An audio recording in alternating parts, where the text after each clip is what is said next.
The countdown, we're here. I am here with my dear friend and colleague in the jungles of running small business, Chrissy Traore. And Chrissy and I know each other because we both run small businesses and we're both in this amazing network, which is sponsored by Goldman Sachs. And this network has helped us. We've run through a boot camp, and now the alumni network is unbelievable. And very funny story. I had a network event at my office, and this woman came with these unbelievable croissant, like chocolate, and my whole staff was like, and all the alumni are, we're circling around. And I'm like, where did you come from? And so Chrissy said, I run a bakery in Cairo, New York. And I'm like, oh my God, I go upstate. I have a place. And that was the beginning. You had actually been buying our bread at the farmer's market. So we actually had crossed paths a couple times. Right. And anyway, so I'm going to do a few housekeeping things about Robofun. And then I am going to let Chrissy talk about what she does, which is amazing. And why am I talking to a baker and I run a thing, my company's called Kids and Robotics. That's a very understandable question.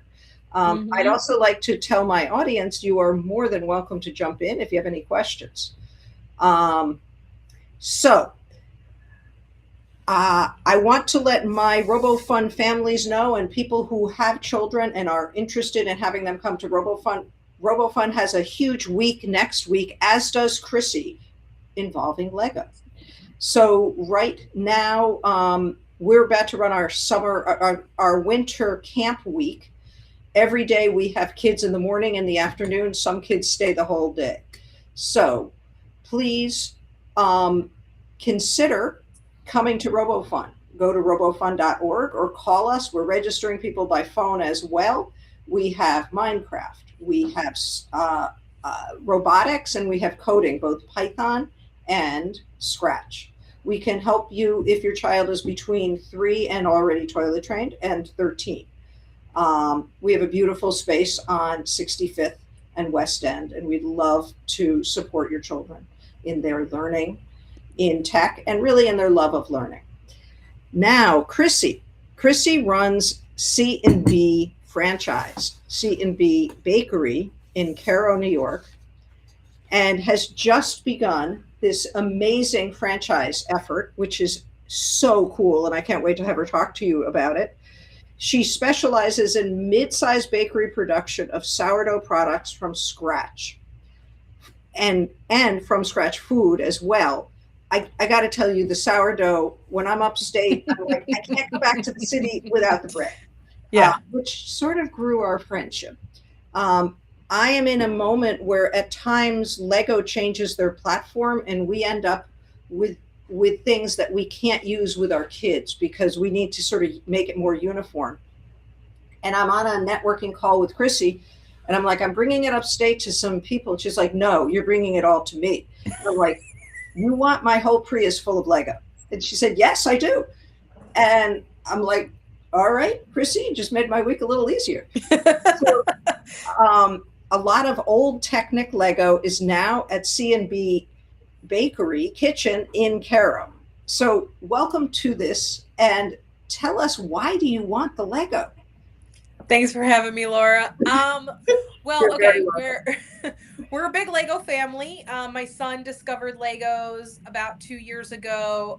He's just turned 7, and he's a free builder. We talked about this. He, got a bunch of free kits. Building is fantastic. Yeah. So he did his first kit. He was he got it, someone gave it to him, and we just gave it to him and didn't think much of it. Kind of sat him down on the weekend and he started building. And maybe an hour and a half later, he was like, I'm done. And I looked at the box and I was like, this was like a grown-up Lego. This wasn't even like a one of those extra easy kids Legos. Yeah. He really took like a fish to water, and he loves to find out how things work and kind of understand them. And so we started to become a Lego family. We started collecting Legos and he builds with Legos. And I love seeing his imagination come out in the Legos where he like creates such cool things, but it's also the engineering of it. Like Yep. he made one day this dragon that had wheels so it would drive, but it also could chomp. And he kept moving the wheels to figure out the right base placement where it wouldn't fall on its face because the chompers were so heavy. Yep. Um, Yep. so it's been so cool to see my kids play with it. And I just thought, what a great thing we could share with more people.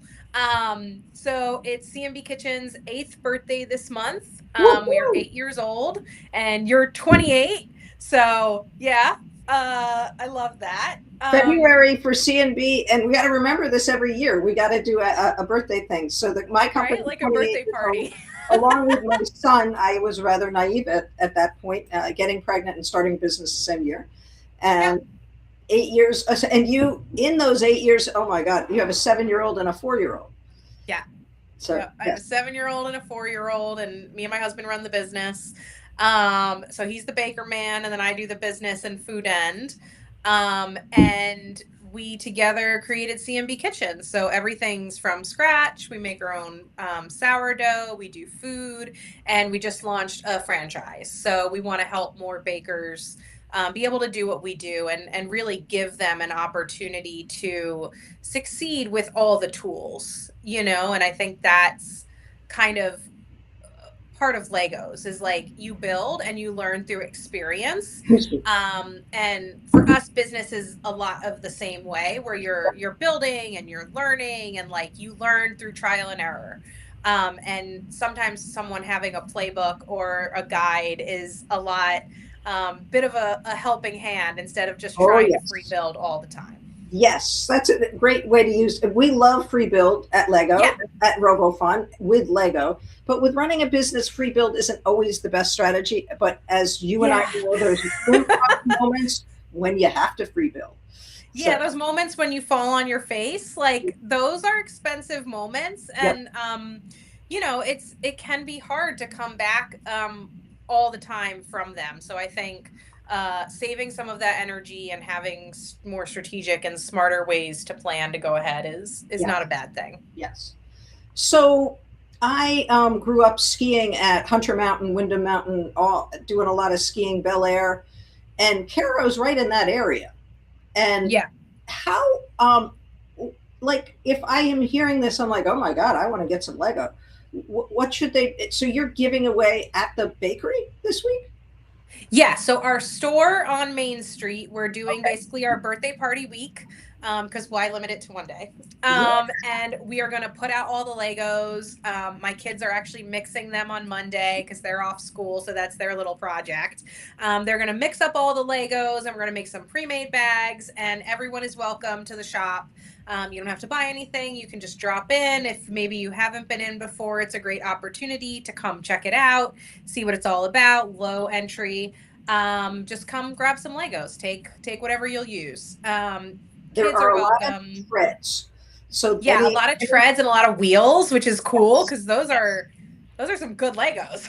I mean, I have kicked myself and held onto this for a very long time because I couldn't figure out how we can't use this, but we can, and it's time for the basement to get beautiful. So, and that's okay. We'll distribute them to folks, and so you know, absolutely free. You don't have to buy any bread, but if you go get the sourdough, oh my God. Yeah.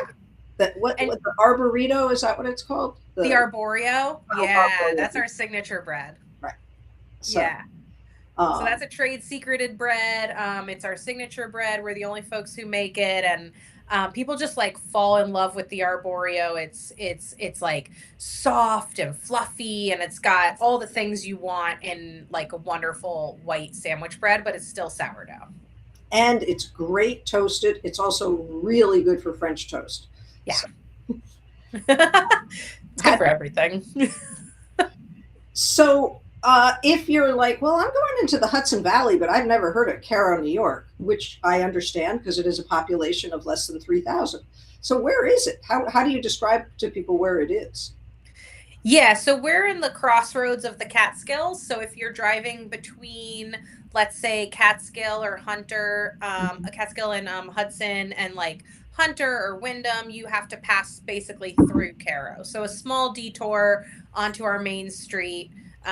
Less than 2 minutes off the road, and there's wonderful stuff in town. There's a juice place, there's a nice coffee shop, there's another great bakery. She makes like the best Snicker bars, and she's got lots of treats for Valentine's Day right now. Um, there's wonderful brewery, so lots of things to come and see in Caro. Cool. And it's beautiful. It's a And beautiful it's town. really pretty. Yeah, Yeah. it's a very pretty area in the woods and mountainous, and um, it's not oversaturated yet, which is nice. So you're not open Monday. Is that Correct. right? Are you open Sunday? Yes, we're open on Sunday. Legos go out on Tuesday. Okay. So Legos are getting mixed, and they're going to go out the 17th through the 22nd. So that'll be our Lego week while all the kids are off school. Our schools are closed. So parents will be wandering around with kids looking for things to do in the cold weather. And this way it provides, hopefully an afternoon or a morning that they can come in, come get some warmth, and enjoy our hospitality as well. Great. Great. So, one of the things that Chrissy and I share is we're both running small businesses, and we both like to keep a sense of humor and a sense of the importance of play in our work.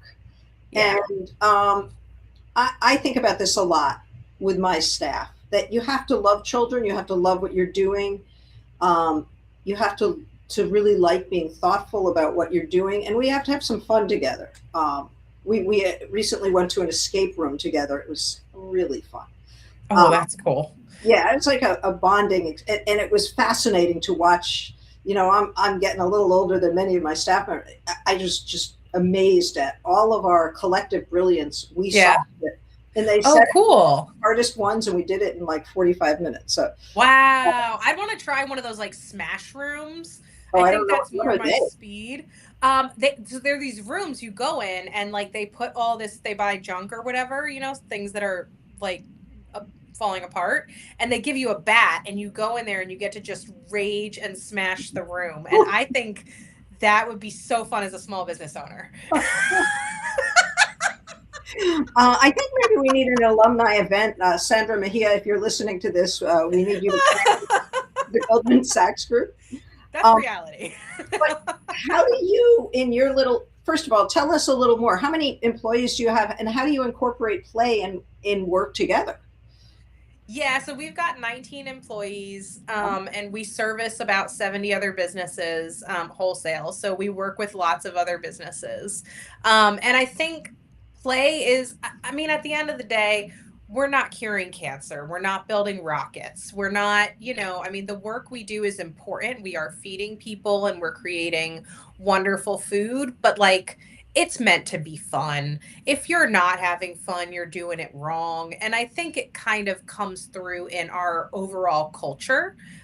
We always put our employees first, and we put the work we do together as what most important. And we look for people who have a sense of humor, who enjoy playfulness, who, enjoy harmless pranks. It's true. One of our bakers went on their annual summer vacation and set Alexa in the baking room to play Christmas music every morning at 8 o'clock.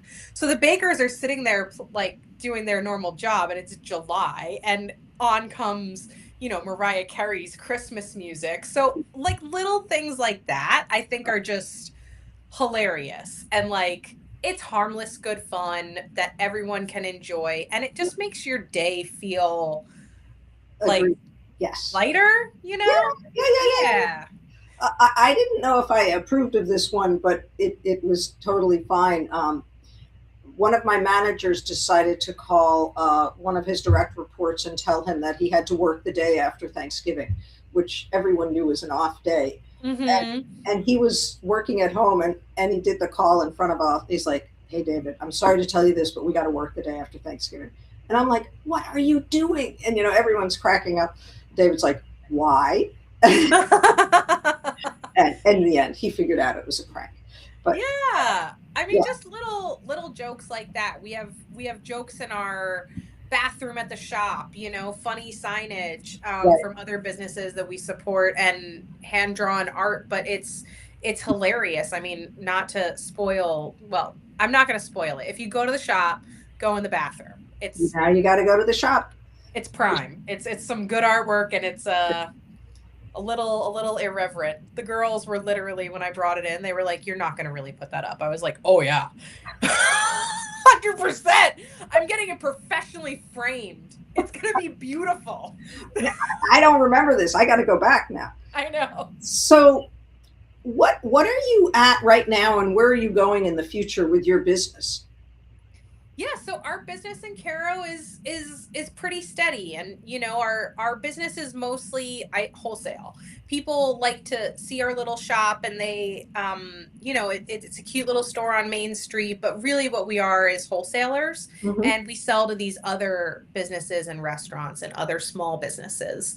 And I think that's the crux of our business, and it gives us a foundation to stand on that a lot of retail bakeries just don't have.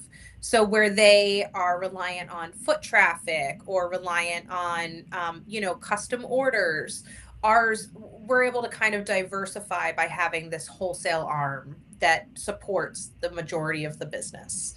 It also allows us to make things in larger batches, which streamlines our production. And that to us is really about not growing our current business too much. We're not really focused in that area, but we're focused on allowing other bakers to grow by opening CNB kitchens. And I know the word franchise can feel a little off-putting sometimes. And I think to come in as a from scratch baker and hear the word franchise is like scary. Um, and it shouldn't be. For us, we're using it as a tool, the same way you use any other tool. Right. Um, and we're doing it differently. So we're allowing bakers to keep their name, keep their products, keep their retail storefront entirely their own. We're not trying to micromanage or turn it into a cookie cutter Panera. Right. But Right. really allow them to have the standardization on the back end, Mm-hmm. but have that retail store be unique to who they are. That's great. That's great. Yeah. So I just another pitch for you. I was at a really nice place, Hudson Eatery, maybe. I was like, oh my God, I can get my CNB fix because they're selling your bread. And then I think on the throughway you have, if you stop at the New Baltimore. Yes. Yep. So Yep. those We've are been longtime partners with Taste of New York and I Love New York. And the Capital Region Welcome Center, which is the rest area on 87. We provide all their croissants and they have our breakfast sandwiches. So it's an easy way to get our stuff if you're heading north. Yeah. cool. Cool. Do you want to talk at all about what it's like to be a woman entrepreneur and some pivotal moments for you in your development? Oh, that's a interesting question. I think I know one that I can tell you that you told me. yeah, go ahead. Okay. You tell me what I told you. Believe me, I would like people to do that more often with me. We both attended this boot camp with Goldman Sachs, as we mentioned earlier. And you had mentioned, and I'm like, how'd you do that from Kara? And you're like, I found a friend, I stayed there. And you said, what happened by the middle of it is usually everyone just kept calling me from the business. How do we do this, Chrissy? How do we do this, Chrissy? But by like the fifth time I was at the workshop with Goldman, no one was calling me because our systems were getting into place. Yeah. That was a pretty pivotal moment for you, for your growth. Yeah. I mean, it forced the team to take ownership of their respective parts of the business and to run it without me. And I think a lot of people want to start a business and they want to have something, but if you're the only person who can run your business, you don't have a business. You have a very expensive hobby. Um, Right. it's not a real business. A business has systems, it has processes, and it can work without you. That's not to say that the founder or CEO is irreplaceable, because Right. in some cases it's not easily replaced, but your business should work without you, you know? Yep. Um, Yep. Yep. and I think that was really interesting as a woman. One of the things that stood out to me was people said, well, you have children. How are you going to do this program? Or how do you run your business? And I said, well, I have a husband. Like he broke it, he bought it. So these are our kids. Like Right. we work as a team. If he Yeah. has to get up early and help the bakers out one morning, I'm there with the kids. That's it. Like my Right. gym time gets pushed, my schedule gets pushed. Right. If I have to go to something at night and he has to put the kids to bed, that's the way the cookie crumbles. We're Right. kind of, in some ways, we're not all in the same place at the same time. Yep. And I Yep. think it makes those times more important, Mm-hmm. and we value those times more when we get to be together all at the same time, because oftentimes it is splitting, and Oh, deciding yes. who's going to take what. Yep. Yep. Yep. Yep. Well, I want to conclude this by saying I think one of the things we have in common is we understand the importance of play and marketing. And I'm really blown away by saying nope, you're dropping all the Lego off here, and that I mean, I It unfortunately really is a lot of Legos. Like, oh folks, this is, no, I mean, this is my entire Prius. Although I must yeah. say, I felt a bit like Piper, because I stopped at friends and I'm like, you have grandchildren, you want a couple of Here, grandchildren? you take some. So I think it's about 12 to 16 bins of Lego in my Yeah. Prius. I mean, there was nothing else in there other than the front seat. So Yeah.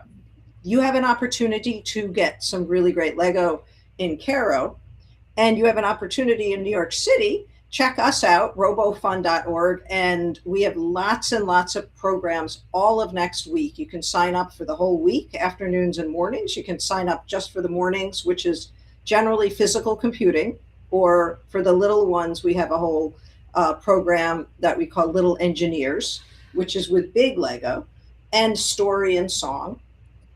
Afternoons are coding or Minecraft, and coding in either Python or Scratch, depending on the age of your child. Mhm. So, Chrissy, and how did you start your business, Laura? I want to know, because my followers, right, they might not cool. know you very well. So I'm going to just kick that ball back to you. All right. Well, then I'm going to show a few of my favorite toys. So Okay. this is one of my favorite toys, which I continually show to Chrissy, and she's like, my kids need to see this. So this is a robot made by a friend of mine.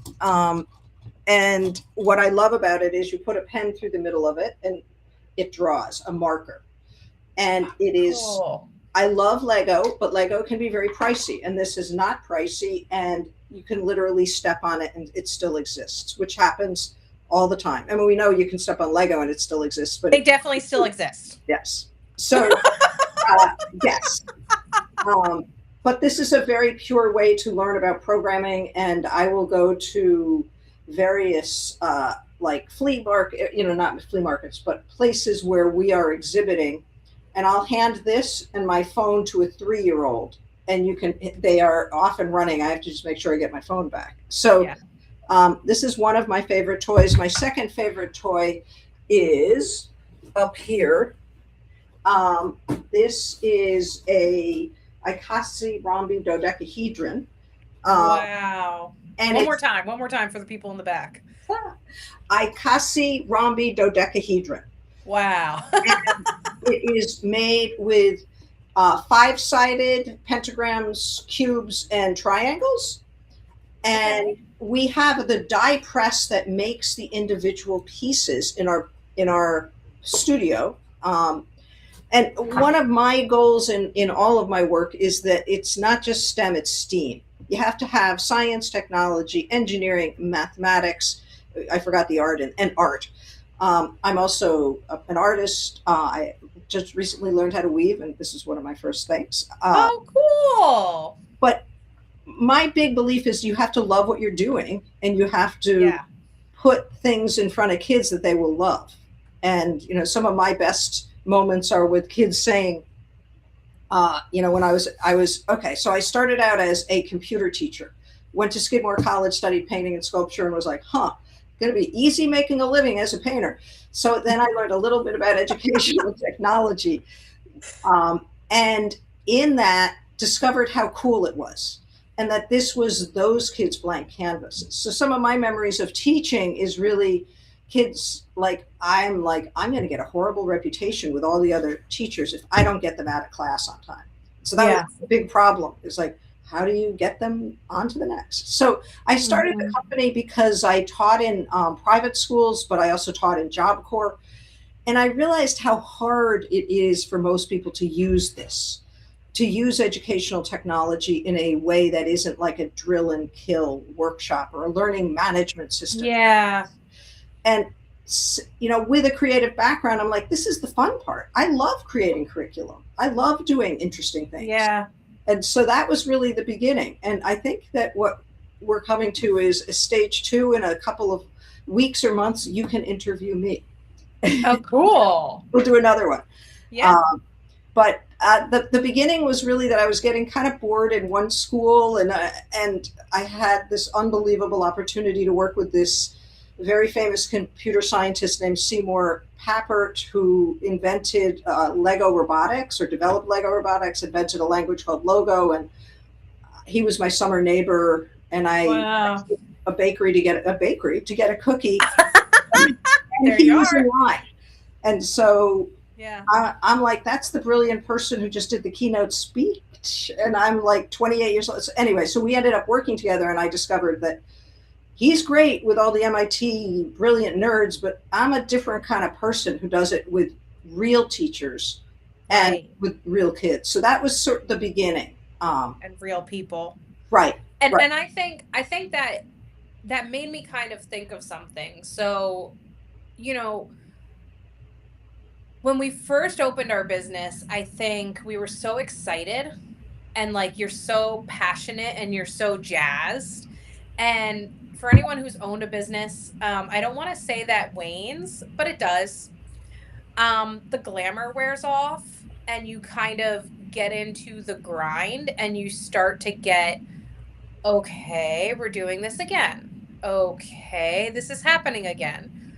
Okay, like all these, and you just wonder, like, when it gets easier, and it never really does. You just get better at dealing with it, I think. Yes. Yes. And I think part of what's kept us going this whole time is that sense of play.